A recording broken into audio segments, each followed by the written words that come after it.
मैं विवेक से चर्चा शुरू करती हूँ, बाकी लोग आते रहेंगे। विवेक का ये जो क्लिप है अर्नब गोस्वामी की, जिसमें वो ये कह रहे हैं कि आई डोंट केयर, मैं वो करूंगा जो मेरी मर्जी, मैं इसकी परवाह नहीं करता कि बीजेपी को क्या चीज अच्छी लगती है या कांग्रेस किस चीज से गुस्सा है, मैं तो जनता की देखता हूं। ये जो स्टैंड है ये क्या है जहां पर वो कह रहे हैं आई डोंट केयर? जी हाँ नीलू, एक तो अर्नब गोस्वामी जो कुछ भी कह कर रहे हैं उसको बहुत ज्यादा अहमियत नहीं देनी चाहिए, क्योंकि वो कोई he is not in a sound frame of mind. वो जिस तरीके से अपने प्रोग्राम्स कंडक्ट करते हैं प्राइम टाइम पर, जिस तरह से चीखते चिल्लाते हैं, जिस तरह से वो कंप्लीटली नॉन जर्नलिस्टिक तरीके से पत्रकारिता के सारे जितने उसूल हैं उन उसूलों को ताक पर रखते हुए जिस तरह से वो अपना प्रेजेंटेशन करते हैं, तो पहली बात तो ये है कि पत्रकारिता किस तरह से करनी चाहिए, इस बात पर चर्चा अगर करनी है तो हम उस व्यक्ति के पत्रकारिता की बात करेंगे जिसको हम पत्रकार मानते हैं, मतलब जिनको पत्रकार मानना चाहिए। पत्रकार तो वो होता है जो तथ्यों के आधार पर अपनी बात करे, बायसेस को अपने एक तरफा रख के, एक बाजू रख के वो ऑब्जेक्टिवली किसी भी बात का, किसी भी घटना का विश्लेषण करे, वो होता है पत्रकार। अब अर्नब गोस्वामी की जो पत्रकारिता है, हमने इतने सालों से हम जो देख रहे हैं, पिछले कुछ सालों से, उसमें इस तरह की कोई भी उसूल पत्रकारिता के वो ऑब्जर्व कर रहे हैं ऐसा दिख नहीं रहा। तो वो असलियत में तो एक पत्रकार नहीं है, वो किसी भी एंगल से आप उनकी पत्रकारिता 2 महीना पहले तक जो हमने देखी है, 2 महीने में, पिछले 2 महीने में जो वो कर रहे हैं वो बात अपने आप में अलग विषय, उसके ऊपर चर्चा हमने की है और कर सकते हैं। लेकिन उससे पहले तक वो पूरी तरह से प्रो गवर्नमेंट पत्रकारिता कर रहे थे। जो पत्रकारिता का जो मेन टेनेट है, जो सैक्रेड प्रिंसिपल है, सत्ता से सवाल पूछना और सत्ता से जवाब मांगना, ये उसको ताक पर रखते हुए ही वो हमेशा अपनी पत्रकारिता करते रहे। तो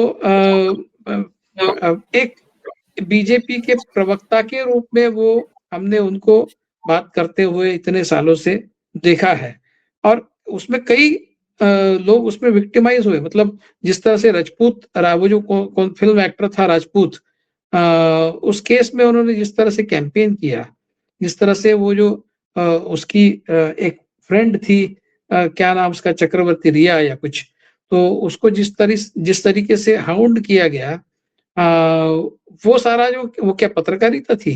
तो इस तरह के कई एपिसोड्स हमने देखे हैं अर्नब गोस्वामी को करते हुए। तो जब वो व्यक्ति सडनली अपना टैग बदल देता है और सडनली अलग तरीके से बात करना शुरू करता है, सडनली वो सत्ता से सवाल पूछना शुरू करता है। मतलब अरवली से कोई सिलसिला शुरू नहीं हुआ कि आप बीजेपी को सवाल पूछे।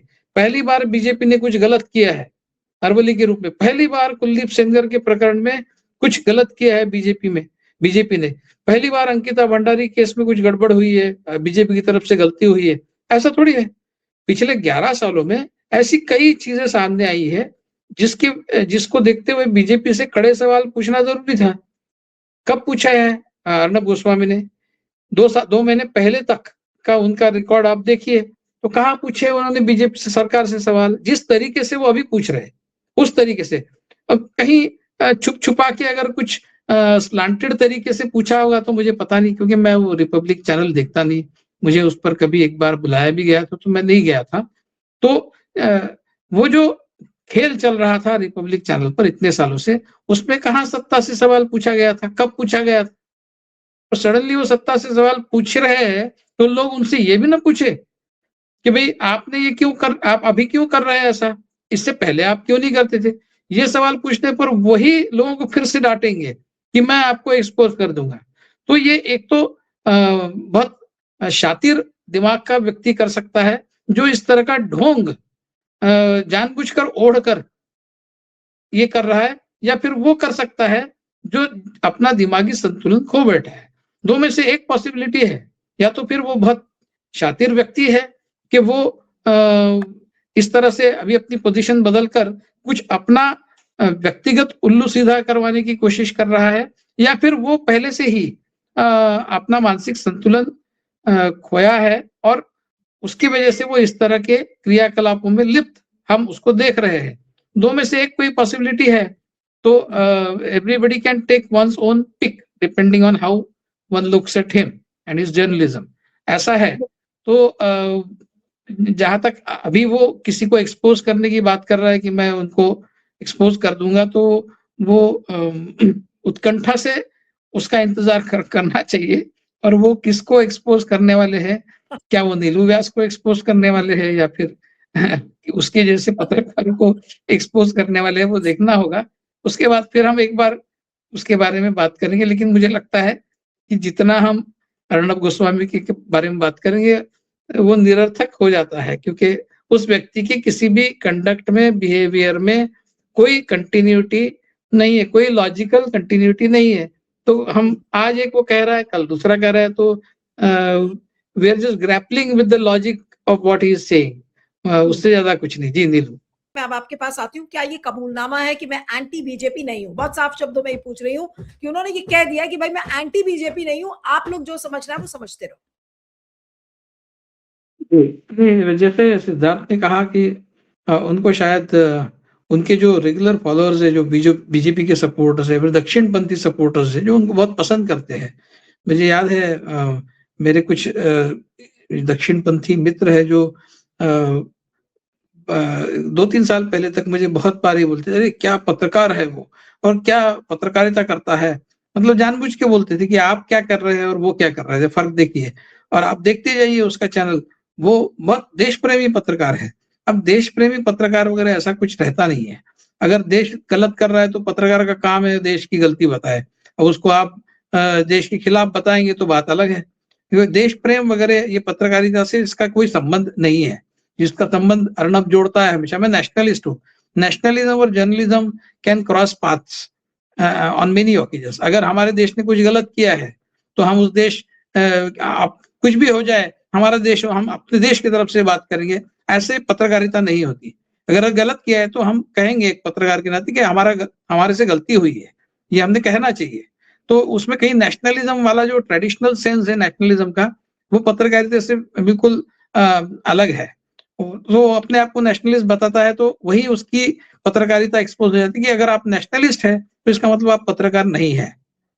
क्योंकि नेशनलिज्म और पत्रकारिता इसमें ओवरलैप होना चाहिए, लेकिन हमेशा ही नहीं। कई बार उसमें ओवरलैप नहीं होता है, कई बार वो एक दूसरे के खिलाफ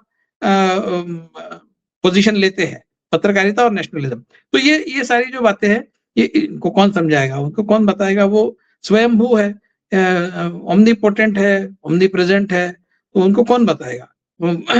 लेकिन टीआरपी की बात है, टीआरपी की बात को मैं मानता हूं कि उनको शायद कहीं से ये अंदाजा आया है कि बीजेपी का जो बीजेपी सपोर्टर्स का जो एक बेस है व्यूअर्स का, वो कहीं ना कहीं डिप्लीट हो रहा है। और सोशल मीडिया में बहुत ज्यादा मात्रा में वो तब्दील हो गया है।